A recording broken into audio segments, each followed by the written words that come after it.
Hello everyone, welcome back with me Anggun Cita Anggreni. Yesterday, I joined webinar with Mr. Gumawang Jati.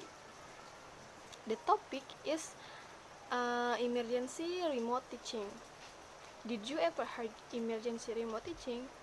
Sometimes people think that emergency remote teaching is like online learning, but both are different. Right now, we face emergency remote teaching because of COVID-19. We change our learning system into online, so it's like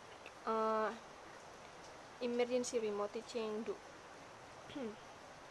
Mr. Jati said remote teaching have to provide clear and simple instruction, think of short and double activities. And we as teacher have to consider about technology tools in our teaching, and we have to consider our student very well, like their feelings, their ability, their capability in use technology itself. From the seminar, I understand that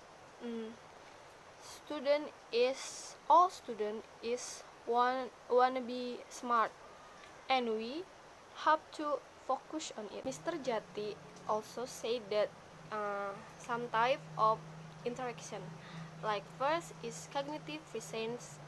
It is interaction between students and learning materials. And then second is teaching presence, or it's interaction between student and teacher. And third is social presence, is interaction between students and students. And then that are things that need to be considered for implementation. First is instruction. We as teacher must be giving instruction in clear and simple. Second is chunk of activities. It's about learning activities are carried out with a short duration, so we do not to combine one application to another application if student cannot be able to it. And then we have to use Indonesian language if it necessary.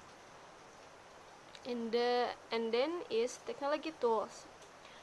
We have to use familiar platforms and stay away from things that confusing our students, because sometimes student is not able to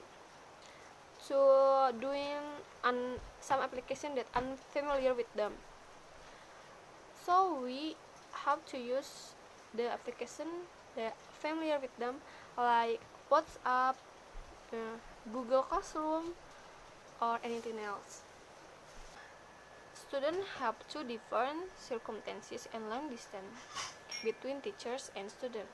So, overcome this problem, learning must be made with a short duration of the activity, considering low bandwidth, and also paying attention to learning objective, so the teacher can customize the online platform that is suitable for a certain level of student.